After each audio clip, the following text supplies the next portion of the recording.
scam home warranty business, the people are represented by two separate but equally lazy groups: the authorization agents who deny claims and smoke like chimneys, and the technicians who lie through their teeth to snag a few extra bucks. These are their stories.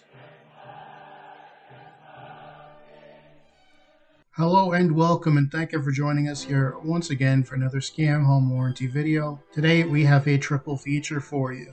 3 old systems with 3 older customers, also known as the Grandma Special. Without further ado, let's begin. Story number 3. The Little Old Lady and the Electrician That Could. It's Monday morning and I had way too much to drink the night before, and I walk into the office with a cold, half-eaten pizza that ends up disappearing a few hours after I put it on a desk unattended. Turns out one of my coworkers put it in the fridge for me and I didn't notice. I was genuinely worried because that was my only food for the day. So hungry, tired, and fighting waves of nausea, with a double shot of Pepto-Bismol on top of Dayquil, I'm limping along when a call comes in from Maine. Hello? Scam Home Warranty here, the Mad King and Queen speaking. You got a claim number to go with? I ask, somewhat confused and still slightly in a daze. Technician says, "You sound pretty bad, Chief, but it's claim number." I said, "Yeah, I know. You're doing an electrical call, right?" He says, "Yep, I'm at this old lady's house on the back porch." Okay, so the customer reports we have a bad switch somewhere. The tech answers, "Yeah, we got a switch and 2 duplexes out in the living room that won't work, but she's got a GFI on the side of the house here on the porch that's also busted." And I said, "Alright, let's talk about the cause of failure then." Tech says, "I'll be honest, I was thinking power surge, but when I pulled out the duplex in the wall next to the couch, everything looks good back there. It's yellow from age, and teeth have been slowly but surely breaking in the holes, so that's the reason it won't hold any juice anymore." I said, "Yeah, that sounds normal to me." Tech says, "Yes, sir."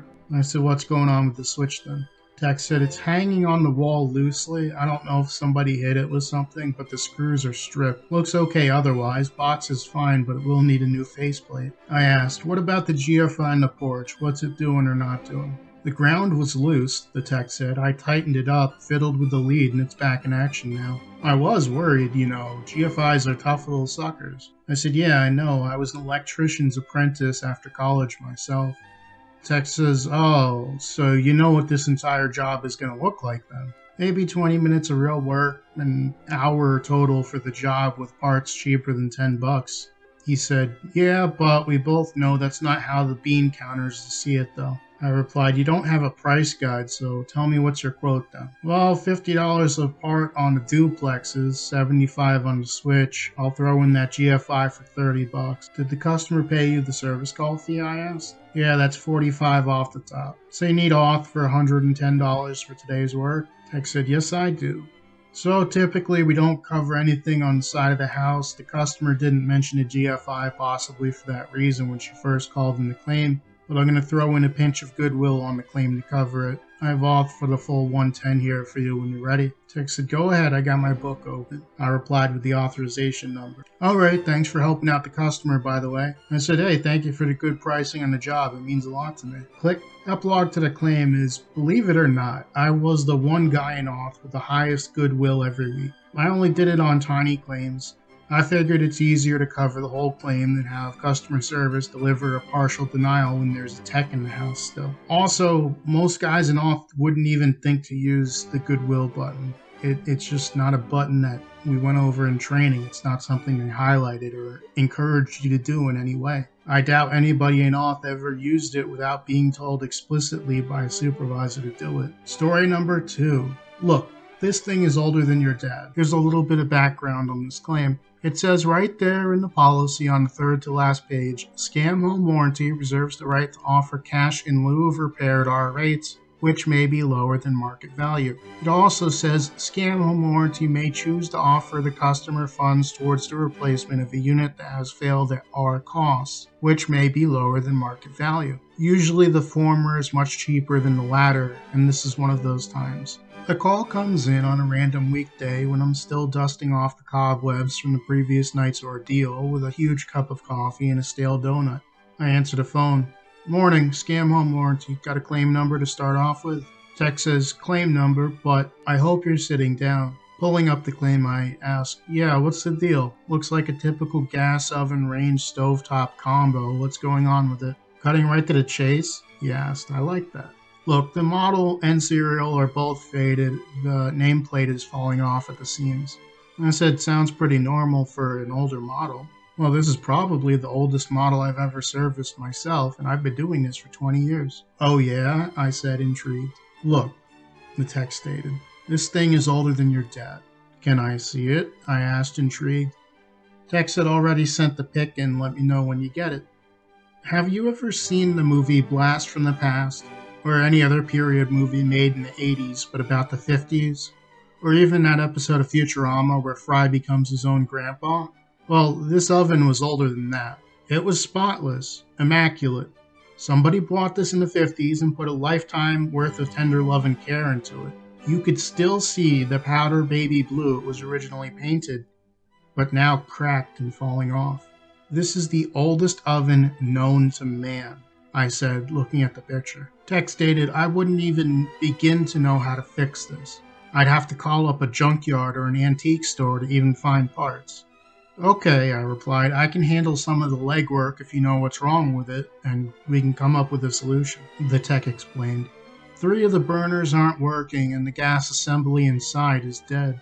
I said, so they got their policy with us 3 years ago. Has this thing been out of commission that whole time? Do you think it was broken when they started and they just waited until now to call it in? Well, the tech answered, the owner said it broke about a month back and they were using it fine until then. Honestly, I believe them. They're like 90 years old and they treated this oven like it was their grandkid. Can you give me rust or lack of maintenance? Are those burners covered in grease? I asked.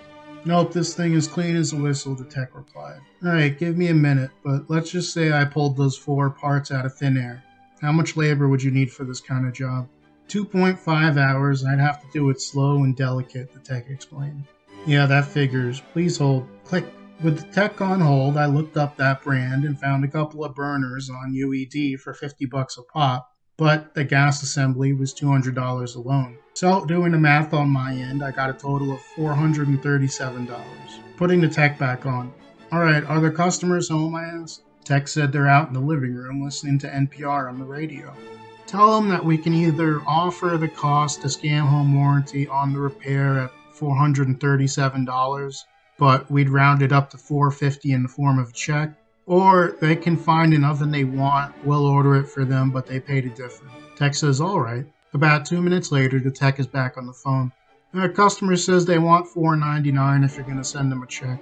Done, I said. They should get an email with the offer and they can respond with acceptance in a few minutes. Or they can call into customer service and accept it orally. Good deal, the tech said.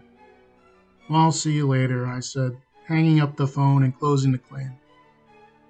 Like this video and subscribe right now with notifications or I deny Grandma's refrigerator claim. No, wait, Grandma, no, I was just joking. It's just a meme, please. No, I'm gonna cover your fridge, don't worry. Whew. And saving the best for last, story number 1. The ripped filter and the shocking duplex. My last swing of coffee from my travel mug didn't spill on my nice shirt, but I wished it had. Instead, a lump of grounds dislodged itself from the bottom and came flooding my mouth with more grit than a Tarantino wannabe at Sundance. I spat out the remainder into the parking lot, quickly grabbing a water bottle from my passenger seat to wash out the rest. On a few occasions throughout the day, I found an errant fleck of coffee ground lodged uncomfortably between my teeth. Serving is a bitter reminder to make my coffee pot with more care the next morning. One call from Texas put a smile on my face for the first time all day. Scam home warranty to Mad King and Queen here. Do you have a claim number for me? Tex says, yeah, claim number. I ran this yesterday. All right, I said, pulling up the claim. We have Grandma Smith's house over in Austin, right? Tex said, yes, we do. And where is the issue located, I asked. In the living room.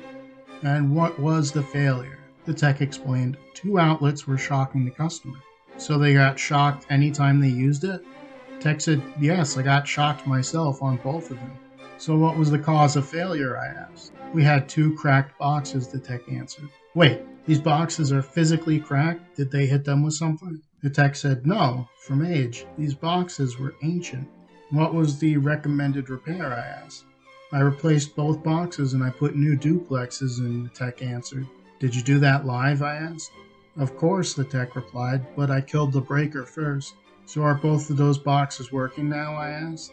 Tech said, sure are. Well, what's the price on the job then, I asked. $75 each, including the box. He paid me $60, so I'm looking for $90 from y'all. Okay, I answered with a smile. I have auth for you for that. How do you want it? Tech said, read it off to me. I'm ready. Your authorization is auth number. All right, the tech said, great. Thanks for not hassling me on doing a job without calling in. Well, I said, it's not like you did half of the lights in the house a month ago and never told anyone. Even if I did, I wouldn't tell you all about it. Ha! Hey, you have a good one, I said. You do the same, Tech answered. Click. Epilogue. Aside from having a work done without authorization denial, I could have gone pre-existing condition, as that customer's policy was only a few months old, and the tech did say the boxes were really old. But I'm not letting such a cheap auth disappear on me, especially an electrical claim that takes half the time to resolve as an HVAC. The less typing I have to do, the better. And thank you for joining us for today's triple feature from Scam Home Warranty.